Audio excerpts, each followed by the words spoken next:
ಮತ್ತು ಸದನದಲ್ಲಿ ಅತ್ಯಂತ ಅನುಭವಿಗಳಾದಂಥ ಎಚ್ ಕೆ ಪಾಟೀಲ್ ಸಾಹೇಬರು ಈ ರೀತಿ ಉತ್ತರ ಕೊಡ್ತಾರೆ ನಾನು ನಿರೀಕ್ಷೆ ಮಾಡಿರಲಿಲ್ಲ.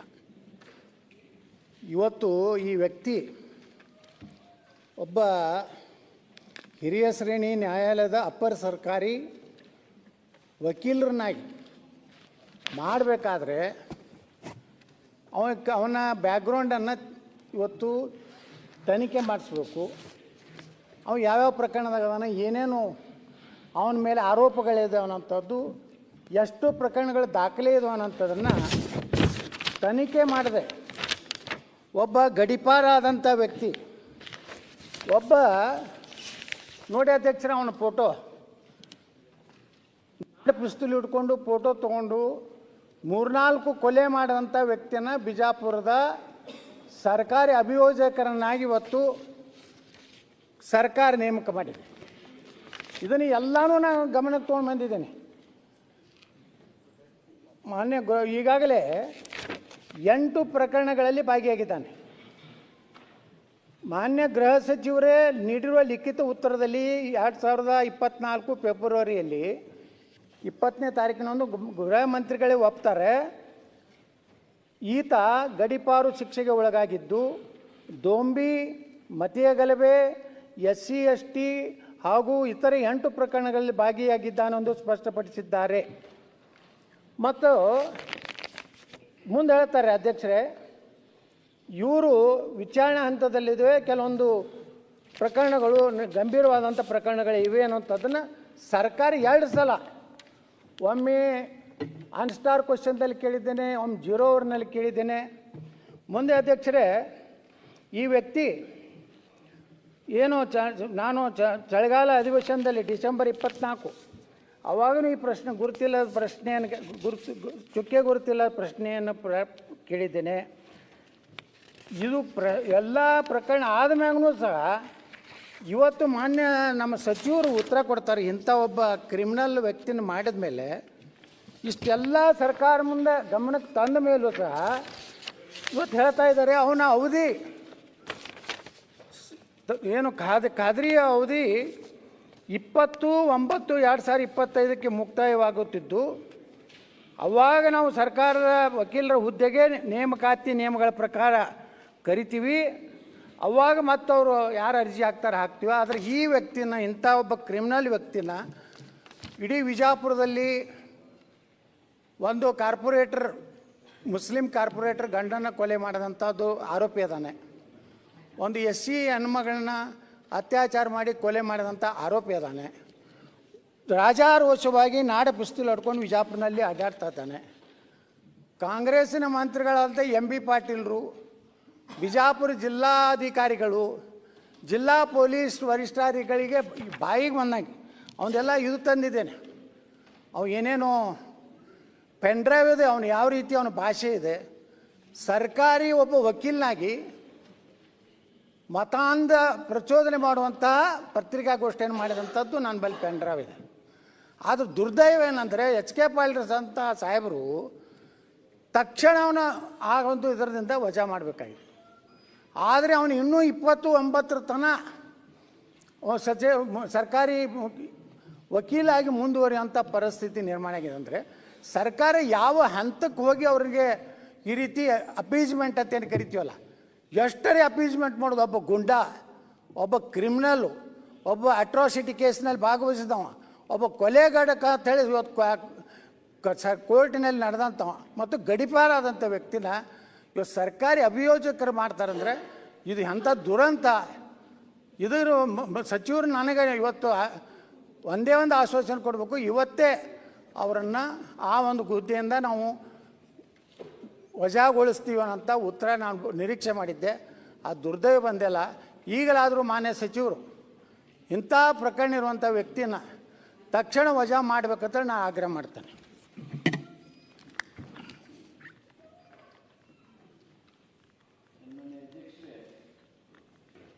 ಸನ್ಮಾನ್ಯ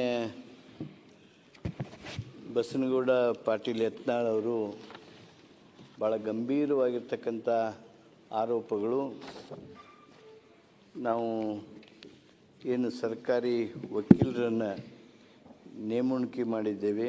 ಅಪರ ಸರ್ಕಾರಿ ವಕೀಲರನ್ನು ಅವ್ರ ಬಗ್ಗೆ ಮಾಡಿದ್ದಾರೆ.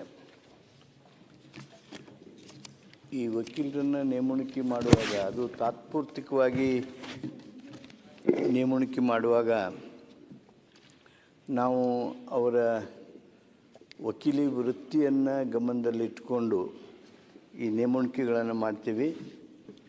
ಅವ್ರದ್ದು ಪೊಲೀಸ್ ರೆಕಾರ್ಡ್ಸು ಅಥವಾ ಬೇರೆ ಬೇರೆ ರೀತಿಯಾಗಿರ್ತಕ್ಕಂಥ ವರದಿಗಳನ್ನು ತರಿಸಿಕೊಳ್ಳೋದಿಲ್ಲ, ಅದು ನಿಜ. ಆದರೆ ನಾವು ಕಾಯಮಾಗಿ ಅಪರ ಸರ್ಕಾರಿ ಆಗಲಿ ಅಥವಾ ಸರ್ಕಾರಿ ವಕೀಲರನ್ನಾಗಲಿ ನೇಮಣಿಕೆ ಮಾಡುವಾಗ ನಾವು ಜಿಲ್ಲಾ ಅಧಿಕಾರಿಗೆ, ಡೆಪ್ಟಿ ಕಮಿಷನರ್ಗೆ ಅವುಗಳನ್ನು ನೋಟಿಫೈ ಮಾಡಬೇಕು.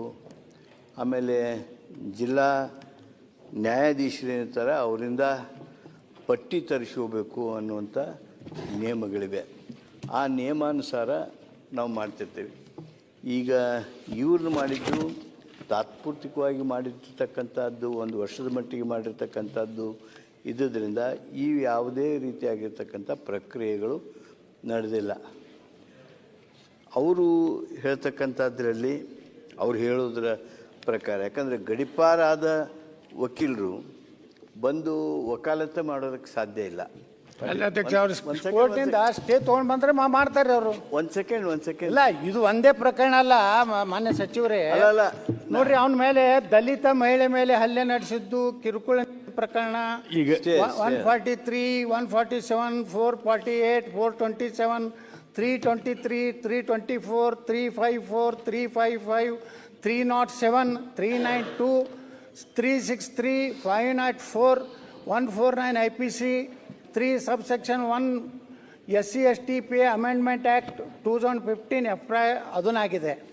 ಅದ್ರ ಜೊತೆಗೆ ವಿಜಯಪುರ ಮಹಾನಗರ ಪಾಲಿಕೆ ಸದಸ್ಯ ನಿಶಾತ್ ಹೈದರಾಲಿ ನದಾಫ್ ಪತಿ ಹೈದರಾಲಿ ನದಾಫ್ನ ಕೊಲೆಗದ ಪ್ರಕರಣ ಜಲನಗರ ಠಾಣೆಯಲ್ಲಿ 30 case number 2023, crime number 143, 147, 148, 120B, 341, 114, 302, 149 IPC 25 subsection 1. ಬಸನಗೌಡ್ರೆ, criminal ಎಲ್ಲ ಪ್ರಕರಣದವ್ರು ಎಲ್ಲ ಇತ್ತು ಅಂತ ನೋಡಿಲ್ಲ. ಮಾಹಿತಿ ಕೊಟ್ಟಿದ್ದೀರಿ. ಮಂತ್ರಿಗಳ ಉತ್ತರ ಇಂಥ ಒಬ್ಬ ಸರ್ಕಾರಿ ವಕೀಲನಿಂದ ನ್ಯಾಯ ಹೆಂಗ್ ಸಿಗ್ತದೆ? ಅಲ್ಲ, ಅವ್ರ ಮಂತ್ರಿಗಳ ಉತ್ತರ ಮುಗಿಲಿ. ಅದೇ ಹೇಳ್ತಾ ಇದ್ದೀನಿ. ಮಂತ್ರಿಗಳ ಉತ್ತರ ಹಿಂದೂ ಸತೆ ಗಮನ ಸೆಳೆಯೋ ಸೂಚನೆ ಅವ್ರು ತೊಗೊಂಬಂದಾರ, 0 ಅವರ್ದಾಗ ಮಾತಾಡ್ಯಾರ. ಅದಕ್ಕೆ ಇಮಿಡಿಯೇಟ್ಲಿ ಮಿನಿಸ್ಟರ್ ಆಕ್ಷನ್ ತಗೊಳ್ಳಿ ಅಂತ. ಏನು ಒಂದ್ಸತಿ ಲಕ್ಷ ಇಲ್ದಂಗೆ ಆಗಿರ್ತಾವ. ಈಗ ಅವ್ರು ಅಪಾಯಿಂಟ್ಮೆಂಟ್ ಮಾಡ್ಯಾರಂದ್ರೆ ಅವ್ರಿಗೆಲ್ಲ ಗೊತ್ತಿದ್ದು ಮಾಡಿರ್ತಾರಂತೆ ನಾವೇನು ಹೇಳಿರೋದಿಲ್ಲ. ಈಗ ಅವ್ರ ಗಮನಕ್ಕೆ ತೊಗೊಂಬಂದಾರ, ಅವ್ರು ಹಿಂದೂ ತೊಗೊಂಬಂದಾರ, ಇಮಿಡಿಯೇಟ್ಲಿ ಅದ್ರ ಮೇಲೆ ಆಕ್ಷನ್ ತಗೊಂಡು ಅನೌನ್ಸ್ ಮಾಡಿಬಿಟ್ರೆ ಆಯ್ತು ಮಂತ್ರಿಗಳು. ಎಚ್ ಕೆ ಪಾಟೀಲ್ ಅಂತವರು ಸ್ವಲ್ಪ ಗಮನಿಸಬೇಕು. ಆ ರೀತಿಯ ವ್ಯಕ್ತಿ ನಿಮ್ಗೆ ಅಗತ್ಯ ಇದೆಯಾ ಅಂತ ಅಲ್ಲಿ ಪ್ರಾಸಿಕ್ಯೂಟರ್ ಆಗುವಂತ ಅವಶ್ಯಕತೆ ಇದೆಯಾ? ಬಹಳ ದರ್ದಿದೆಯಾ ಅಲ್ಲಿ? ಅಷ್ಟೇ ಅಲ್ಲ ಅಧ್ಯಕ್ಷ, ಅವನ ಬಹುಶಃ ಇಷ್ಟೆಲ್ಲ ಕೇಸಲ್ಲಿ ಇದ್ದವನಿಗೆ ಎಕ್ಸ್ಪೀರಿಯನ್ಸ್ ಇದೆ ಸರ್ಕಾರಿ ಅಭಿಯೋಜಕರು ಇಲಾಖೆ ಗಮನಿಸಿದ್ಯಾ ಅಂತ ಏನೋ ನೀವು ಸಂದೇಶ ಕೊಡ್ಬೇಕು. ಈ ರೀತಿಯವ್ರನ್ನೆಲ್ಲ ಸರ್ಕಾರಿ ನೇಮಕ ತಾತ್ಪೂರ್ತಿಕವಾಗಿರ್ಲಿ ಪರ್ಮನೆಂಟ್ ಆಗಿರ್ಲಿ ಆಯ್ಕೆ ಮಾಡೋ ಕ್ರಮ ಹೇಗೆ ಸರ್? ಅವ್ರು ಮಾತಾಡ್ಲಿ, ಮಿನಿಸ್ಟರ್ ರಿಪ್ಲೈ ಮಾಡ್ತಾ ಇದ್ದಾರೆ. ಮಾನ್ಯ ಅರಗ್ ಜ್ಞಾನೇಂದ್ರ ಅವರು ಗೃಹ ಸಚಿವರಾಗಿ ಕೆಲಸ ಮಾಡಿದವರು, ಸಾಕಷ್ಟು ಅನುಭವ ಹೊಂದಿದವರು ನೀವು. ನಾನು ನಿಮಗೆ ವಿವರವಾಗಿ ಹೇಳಿದೆ ಯಾವ ಸಂದರ್ಭದಲ್ಲಿ ಮಾಡಿದ್ವಿ. ಆಮೇಲೆ ಈ ವಿವರ ಅವ್ರು ಏನು ಹೇಳ್ತಾರೆ ಅವು ಯಾವುವು ನಮ್ಮ ಗಮನಕ್ಕೆ ಬಂದಿರೋದಿಲ್ಲ. ಈಗ ಅವರು ಆ ವಿಚಾರವನ್ನು ತಂದಿದ್ದಾರೆ. ನಾನು ಪ್ರಾಮಾಣಿಕವಾಗಿ ನಮ್ಮ ಅಧಿಕಾರಿ ಕೊಟ್ಟಿರ್ತಕ್ಕಂಥ ಹೇಳಿಕೆಯನ್ನು ಹೇಳುವಾಗೂ ಸಹಿತ ಅವರ ಅವಧಿ ಮುಗಿಯೋದಕ್ಕೆ ಬಂದಿದೆ. ಆಮೇಲೆ ಈಗ ನಮ್ಮ ಒಟ್ಟು ವ್ಯವಸ್ಥೆಯೊಳಗೆ ಈಗ ನೇಮಣಿಕೆ ಮಾಡೋದು ತೆಗೆಯೋದು ಇವಕ್ಕೆಲ್ಲಕ್ಕೂ ವಿಚಾರಣೆ ಏನೇನು ಎಲ್ಲ ಬರ್ತದೆ. ಆಮೇಲೆ ಅವ್ರು ಏನು ಹೇಳಿದರು, ಗಡೀಪಾರ ಆಗಿರ್ಬೋದು, ಅವ್ರು ಹೇಳಿದ್ರಲ್ಲಿ ನಾನು ಅದು ಇಲ್ಲ ಅಂತ ಹೇಳೋದಿಲ್ಲ. ಆದರೆ ಅವುಗಳಿಗೆ ಸ್ಟೇ ಇದ್ದರೆ ಏನು ಮಾಡ್ತೀರಿ ನೀವೇ ಹೇಳಿ ಜ್ಞಾನೇಂದ್ರ ಅವರೇ? ಸರ್ ನೀವು ವಿವೇಚನೆ ಯೂಸ್ ಮಾಡಿ ಪಟೇಲ್ ಸಾಹೇಬ್ರ ಬೇರೆ ಇದು ವಿವೇಚನೆ ಸರ್ಕಾರ ಒಂದ್ ನಿಮಿಷ ವಿವೇಚನೆ ಒಂದ್ ನಿಮಿಷ ಸರ್, ಯಾವುದೇ ಸರ್ಕಾರಿ ನೇಮಕಾತಿ ಕ್ರಿಮಿನಲ್ ಕೇಸ್ಗಳು ಒಬ್ಬನ ಮೇಲೆ ಇದ್ರೆ ಮಾಡಲಿಕ್ಕೆ ಬರೋದಿಲ್ಲ. ನಿಮ್ಮ ಸರ್ಕಾರದ ಏನಾಗಿ ಈ ಅಧಿಕಾರಿಗಳಿಗೆ ಏನು ಇನ್ಸ್ಟ್ರಕ್ಷನ್ ಇದೆ ಗೊತ್ತಿಲ್ಲ. ನಾನು ಇವತ್ತು ಚೀಫ್ ಸೆಕ್ರೆಟರಿಗೆ ಒಂದು ಲೆಟರ್ ಕೊಟ್ಟಿದ್ದೀನಿ, ನಿಮಗೂ ಕೊಡ್ತೀನಿ. ನನ್ನ ಕಾನ್ಸ್ಟಿಟ್ಯೂನ್ಸಿ ನಿನ್ನೆ ಕೃಷ್ಣ ಬೈರೇಗೌಡರಿಗೆ ತೋರಿಸಿದೆ. ನನ್ನ ಕಾನ್ಸ್ಟಿಟ್ಯೂನ್ಸಿ ಒಂದು ದೇವಸ್ಥಾನಕ್ಕೆ ಧರ್ಮದರ್ಶಿಯಾಗಿ ಒಬ್ಬನ್ನ ನೇಮಕ ಮಾಡಿದ್ದಾರೆ, ಶಿವಮೊಗ್ಗ ಜಿಲ್ಲಾಧಿಕಾರಿ. 18 ಕೇಸ್ ಇದೆ, 2 ಸರಿ ಜೈಲಿಗೆ ಹೋಗಿ ಬಂದಿದ್ದಾನೆ, ಕೇಸ್ ನಡೀತಾ ಇದೆ. ಇದು ಯಾವ ಥರದ್ದು ಇದು? ಇವ್ರನ್ನೆಲ್ಲ ಮಾಡೋದಾದ್ರೆ ಹಂಗಾರೆ ಇದಕ್ಕಿಂತ ಮರ್ಯಾದಸ್ಥರು ಸಿಗೋದೇ ಇಲ್ವಾ ನಿಮಗೆ ಅಧಿಕಾರಿಗಳಿಗೆ? ಸರ್ ಇದು ಹೆಂಗಾಗುತ್ತೆ ಸರ್? ಒಂದು FIR ಆದರೆ ಏನಾಗುತ್ತೆ? ಸರ್ಕಾರಿ ಅಭಿಯೋಜಕರು ಬರೇ ಒಂದು FIR ಆದರೆ ರಾಜೀನಾಮೆ ಚಾಲು ಮಾಡ್ತಾರೆ. ಇಂಥ ಒಬ್ಬ ಗುಂಡ, ಇಂಥ ಒಬ್ಬ ಗಡಿಪಾರು ಮಾಡೋದಂತ ಅವನ ಭಾಷೆ, ಅವನ ಪ್ರೆಸ್ ಮೀಟ್ ನೀವು ನೋಡಿಬಿಟ್ರೆ ಬಹುಶಃ ಯಾವುದೇ ಒಬ್ಬ ಸುಸಂಸ್ಕೃತ ವ್ಯಕ್ತಿ, ಒಬ್ಬ IPS ಆಫೀಸರ್ಗೆ IAS ಆಫೀಸರ್ಗೆ MB ಪಾಟೀಲ್ಗೆ ಸ್ವತಃ ಬಾಯಿಗೆ ಬಂದಂಗೆ ಎಲ್ಲ ಶಬ್ದಗಳು ಉಪಯೋಗ ಮಾಡಿ ಮಾತಾಡ್ತಾನೆ. ಅಂಥವನು ಇವರು ನೇಮಕಾತಿ ಮಾಡ್ತಾರೆ. ಅವ ಇವ್ರಿಗೆ ಎಲ್ಲ ಸರ್ಕಾರಕ್ಕೆ ಧಮಕಿ ಕೊಡ್ತಾನೆ, ನೀವು ನಾನು ತೆಗೀತೀರಿ ಹೆಂಗೆ ನೋಡ್ರಿ ತಾನೆ. ಇಂಥ ವ್ಯಕ್ತಿನ ನಾ ಆಗ್ರಹ ಮಾಡೋದು ಮಾನ್ಯ ಸಚಿವರಲ್ಲಿ ಇವತ್ತೇ ವಜಾ ಮಾಡ್ತೀನಿ ಅಂತ ಹೇಳಬೇಕು, ಇಲ್ಲಕಂದ್ರೆ ನಾ ಇಲ್ಲೇ ಧರಣಿ ಕೊಂಡಿರ್ತೇನೆ. ಅವ್ರು ವಜಾ ಆಗುತ್ತಾನ ನಾ ಇಲ್ಲೇ ಇವತ್ತು ರಾತ್ರಿ ಧರಣಿ ಇಲ್ಲೇ ಮಾಡ್ತೀನಿ. ನಾನು ಮಾನ್ಯ ಅಧ್ಯಕ್ಷರೇ, ನಾನು ಈಗಾಗಲೇ ವಿವರವಾಗಿ ತಿಳಿಸಿದ್ದೇನೆ. ನಾನು ಇನ್ನೊಮ್ಮೆ ಅವರೇನು ಪ್ರಕರಣಗಳನ್ನು ಮೇಲಿನ ಮೇಲೆ ಅವೆಲ್ಲ ಸೆಕ್ಷನ್ಸ್ ಇಟ್ಕೊಂಡು ಓದಿದರು, ಅದನ್ನೆಲ್ಲ ಗಮನಿಸಿಕೊಂಡು ನಾನು ನಮ್ಮ ಲಾ ಸೆಕ್ರೆಟರಿ ಅವರಿಗೆ ಇದ್ರ ಬಗ್ಗೆ ಪೂರ್ಣವಾಗಿ ವಿವರ ತಗೊಂಡು ನನ್ನ ಜೊತೆಗೆ ಚರ್ಚೆ ಮಾಡೋದಕ್ಕೆ ಸೂಚನೆಯನ್ನು ಕೊಡ್ತೇನೆ. ಆಯಿತು. ನೆಕ್ಸ್ಟ್ ಅರ್ಗದ ಜ್ಞಾನೇಂದ್ರ ಎಲ್ಲ ಅವ್ರು ಹೇಳಿದ್ದಾರೆ. ಏನು ಕ್ರಮ ತಗೋತಾರ ಅನ್ನುವಂಥದ್ದು ಹೇಳಬೇಕು. ಇದು ಇಷ್ಟ ಆದ್ಮ್ಯಾಗೂ ಈಗ 29ಕ್ಕೆ ಅವನ ಅವಧಿ ಮುಗಿತಂದ್ರೆ ಸರ್ಕಾರ ಇಂಥವ್ನು ಮುಂದುವರ್ಸೋದಂದ್ರೆ ಅವನಿಗೆ ಒಂದು ರೀತಿ ನೈತಿಕ ಬೆಂಬಲ ಕೊಟ್ಟಂಗೆ. ನಾವು ಅದನ್ನ ಏನು ಅವರ ಸೆಕ್ರೆಟರಿ ಅವ್ರ ಜೊತೆ ಮಾತಾಡಿ ಅದು ವಜಾ ಮಾಡ್ತಾರೋ ಅಥವಾ ಇಲ್ಲೋ ಟೈಮ್ ಫ್ರೇಮ್ ಕೊಟ್ಟಲ್ಲ ಸರ್. ಟೈಮ್ ಫ್ರೇಮ್ ಕೊಟ್ಟು ಎರಡರಿಂದ ನೋಡ್ತೇವೆ, ಸೋಮವಾರ ನೋಡ್ತೇವೆ, ಕೂತ್ಕೊಳ್ರಿಪ್ಪ. ನೀವು ಮಾರ್ಗದರ್ಶನ ಮಾಡ್ಬೇಕು ಸರ್. ಹಿಂದೆ ಎಲ್ಲ ತುಂಬಾ ಅಧಿವೇಶನದಲ್ಲಿ ಈ ರೀತಿಯ ಘಟನೆಗಳಾದಾಗ ತಕ್ಷಣಕ್ಕೆ ಅದಕ್ಕೆ ಸ್ಪಂದನೆ ಮಾಡಿರ್ತಕ್ಕಂಥ ಉದಾಹರಣೆಗಳಿದೆ ಸರ್. ಈಗ ಕಾನೂನುಬಾಹಿರವಾಗಿ ಈ ರೀತಿಯ ಉನ್ನತ ಹುದ್ದೆಯಲ್ಲಿ ನಡೆಸಿಕೊಂಡು ಹೋಗ್ತಕ್ಕಂಥದ್ದು ಸಮಾಜಕ್ಕೂ ಕಂಟಕ ಸರ್. ಅವರು ಜಿಲ್ಲಾ ಮಂತ್ರಿ ಹೆಸರು ತಗೊಂಡಿದ್ದೀರಿ, ಜಿಲ್ಲಾ ಮಂತ್ರಿ ಅವರನ್ನು ಕರೆಸ್ತಾರೆ, ಅವ್ರ ಇಲಾಖೆಯವರನ್ನು ಕರೆಸ್ತಾರೆ. ನನಗೆ ಯಾವಾಗ ಕ್ರಮ ಕೈಗೊಳ್ತೀವಿ ಅಂತ ಹೇಳಿದಂತ ಉತ್ತರ ಯಾವಾಗ ಹೇಳ್ತೀರಿ ಹೇಳ್ರಿ? ಸೋಮವಾರ ಹೇಳ್ತಿರೋ ಅಲ್ಲ ಮಂಗಳವಾರ ಹೇಳ್ತಿರೋ ಹೇಳ್ಬೇಕಲ್ರಿ? ಇಂಥ ಒಬ್ಬ ಗುಂಡಾನ ನಾವು ಮುಂದುವರಿಸ್ತೀವಿ ಅಂದ್ರೆ ಏನು ಅರ್ಥ ಏನು? ಈಗ ನೀವು ಗಮನ ಸೆಳೆದಿರಿ, ಅವ್ರು ಉತ್ತರ ಕೊಟ್ಟಿದ್ದಾರೆ, ಅದನ್ನ ತೃಪ್ತಿ ಆಗ್ಬೇಕಲ್ರಿ? ಅವ್ರು ಸಮಾಧಾನದ ಪರಿಹಾರ ಸಿಗ್ಬೇಕಲ್ಲ. ಬರೀ ಉತ್ತರ ಕೊಟ್ಟರೆ ಹೆಂಗ್ರಿ ಅಧ್ಯಕ್ಷರೇ? ಅಲ್ಲ, ಸಮಾಲೋಚನೆ ಸಮಾಜಕ್ಕೆ ಇದು ಸಮಾಜಕ್ಕೆ ಯಾವ ರೀತಿಯಲ್ಲಿ ಒಂದು ತೋರ್ತದೆ ಅಂತ ಗೊತ್ತಾಗಲ್ಲ. ಈ ರೀತಿಯ ಕ್ರಿಮಿನಲ್ ಕೇಸ್ಗಳು ಇದ್ದುಕೊಂಡು ಇಂತಂದ ಎತ್ತುಗಳು ಅವರೇ ಇನ್ನೊಂದು ಕ್ರಿಮಿನಲ್, ಅವರೇ ಒಂದು ಕ್ರಿಮಿನಲ್, ಅವರು ಇನ್ನೊಂದು ಕ್ರಿಮಿನಲ್ ಬಗ್ಗೆ ವಾದ ಮಾಡೋದು. ಕಾಪಿ ತಗೊಂಡು ಬಂದಿದ್ದೀನಿ ಈ ಉತ್ತರ ಪಾಟೀಲ್ ಸರ್ ಅವರಂತ ದೊಡ್ಡ ಎಕ್ಸ್ಪೆಕ್ಟೇಷನ್ ಮಾಡಿತ್ತಿಲ್ಲ. ಸರ್ ಅವರೇ ಕ್ರಿಮಿನಲ್ 8 ಕೇಸಲ್ಲಿ, ಅವರು ಇನ್ನು 8 ಜನ ಬೇರೆ ಕ್ರಿಮಿನಲ್ ವಾದ ಮಾಡೋದು ಏನು ಕತೆ ಇದು? ನಾನು ಧರಣಿ ಮಾಡ್ತೇನೆ. ಅಲ್ಲ ಸದಸ್ಯರು ಅವರೇ ಕ್ರಿಮಿನಲ್, ಅವರು ಯಾರನ್ನ ಯಾವ ಕ್ರಿಮಿನಲ್ ವಾದ ಮಾಡೋದು? ಯಾವ ಅಧಿಕಾರ ಸಿಗೋದು ಅವರಿಗೆ? ಇಲ್ಲ ಅಲ್ಲ, IPC ಹೋಗಿಬಿಟ್ಟದ, ಈಗ BNS ಬಂದತೆ. ಅಲ್ಲ ನಿಮ್ಮ ಇದರ ಅಲ್ಲ ಸೆಕ್ಷನ್ ಉಳಿದಿಲ್ಲ ಅಂತ ಹೇಳಿದೆ. ದಯವಿಟ್ಟು ಹೇಳ್ಬಿಟ್ಟು 4 ದಿನದಾಗ ವಿಚಾರ ಮಾಡಿ ಸೆಕ್ಷನ್ ಉಳಿದಿಲ್ಲ. HK ಪಾಟೀಲ್ ಸಾಹೇಬ್ರ ಕಡೆಯಿಂದ ಹೇಳಿದ್ದಾರೆ. ದಯವಿಟ್ಟು ನಾವು ಈ ಉತ್ತರ ಅಪೇಕ್ಷೆ ಮಾಡಿಲ್ಲ ಸರ್. ನೀವು ಕೊಡೋ ಇವತ್ತು ಉತ್ತರ ನಿಜವಾಗ್ಲೂ ಪಾಪ. ನಾಳೆ ಎಂತವರನ್ನ ಮಾಡಬಹುದು, ಎಂತವರನ್ನ ಮಾಡಬಹುದು. ಶಿವಲಿಂಗೇಗೌಡರು ಹೋಗ್ಬೇಕು ಅರ್ಜೆಂಟಾಗಿ. ಅರ್ಗದ ಜ್ಞಾನೇಂದ್ರ ಅಲ್ಲ ಸರ್, ಅದಕ್ಕೆ ಬಂದ ಏನು ಹೇಳಿ ಇವತ್ತಿನ ದಿನ ಅಂತ HK ಪಾಟೀಲ್ ಸಾಹೇಬ್ರು ದಯವಿಟ್ಟು ಇದಕ್ಕೆ ನಮ್ಮ ಕಾಂಗ್ರೆಸ್ ಸರ್ಕಾರದಲ್ಲಿ ಇಂಥ ಕ್ರಿಮಿನಲ್ಸ್ ಗಳನ್ನ ಹಾಕೊಳ್ತೀರಿ ಅಂತ ಹೇಳ್ತೀರಾ ಸರ್? ಇಲ್ಲ ಕೇಳ್ರಿ. ಅಲ್ಲ ನಾ ಹೇಳಿದೆ ಅವರು ನ್ಯಾಯಾಲಯದೊಳಗೆ ಬಂದು ಆರ್ಗ್ಯೂ ಮಾಡಬೇಕಾದ್ರೆ ಸಹಜವಾಗಿ ಏನಾದರೂ ಕಾನೂನಿನ ನಿರ್ಬಂಧನೆ ಅದರೊಳಗೆ ಬಂದಿರಬೇಕು, ಇದೆ ಸ್ಟೇ ಬಂದಿರಬೇಕು, ಮತ್ತೊಂದು ಬಂದಿರಬೇಕು, ಏನಾದರೂ ಇರಬೇಕು. ಇಲ್ಲ ಅಂದರೆ ಒಂದು ಕೇಳ್ರಿ ಗೌಡ್ರೆ, ಏನು ವಿಷಯ? ಅಲ್ಲ FIR ಆಗಿರ್ಬೋದು. ಹಾಗಾದ್ರೆ ನಿಮ್ಮ ಪೊಲೀಸ್ ಇಲಾಖೆ ಅಧಿಕಾರಿಗಳು FIR ಮಾಡಿದ್ದು ಬೇಕಂದ್ಲೇನಾ? ದಯವಿಟ್ಟು ಅಂತ ಅನ್ಯಾಯ